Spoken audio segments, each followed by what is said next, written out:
Donald Trump. Well, it's my time to speak to you again in English about my opinions and my feelings and my concerns about Donald Trump. Recently, there has been his inauguration. He was sworn in as the President of the United States, as the POTUS of this world. And for us here in Brazil, things are getting very scary. Probably not as scary as for you guys who are living in the US, but I think that the whole thing about the unprecedented event that is having a guy like him in power is amazing. Everyone is really scared because there has never been a person like this in the past that is a businessman, that has a lot of affairs, a lot of issues involving his own money, taking the presidency of a country like the USA. I think it's really weird because in Brazil we don't have this kind of thing. It's very difficult to have a businessman running government power, a government position. In São Paulo here we have a mayor now that is very similar to Trump. He has some business also, but the scale and the proportion of the problems and the issues that can take place in a place like São Paulo, they are much smaller than a place like the whole United States of America. So I think it's really interesting as a person who enjoys history. I think it's going to be historical to see his 4 years in the presidency, but I do have my concerns.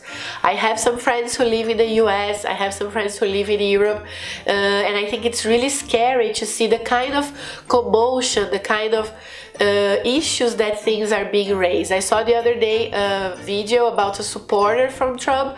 She was a woman, an elderly woman, and she was saying things that were so nasty and so aggressive and so complicated about the event that they leaked with an audio of him grabbing stuff from women and the locker room conversation. She was really angry about that. I know that the people who are against him are also really pissed and they are destroying things, and I don't really think this is the way. Brazil has had some riots and some destruction coming from this polarization of politics. I think this is really dangerous.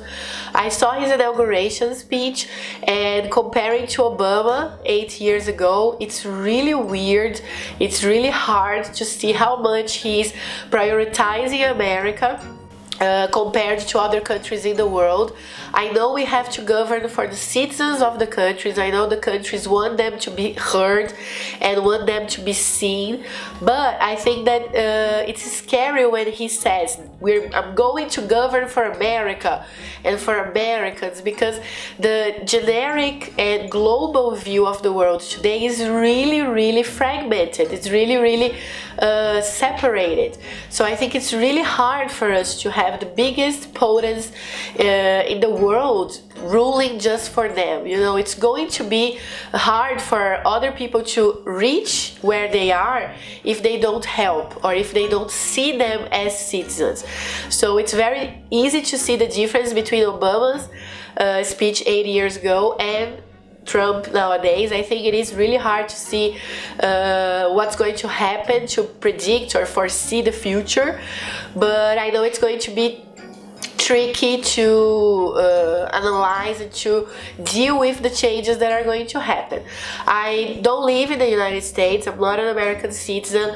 My view from Obama is totally because he was pseudo celebrity. I saw him in Ellen and Jimmy Fallon and all his speeches, the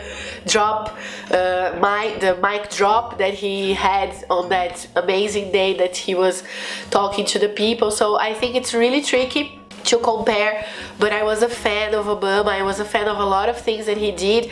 I hope Trump can be at least the same as he was for people in America and abroad. This is just my point of view. I hope you understand the way I see it from afar. And if you have a different point of view, please leave it in the comments. I would like to hear from you and let's talk about it. This is me going out in English. Bye.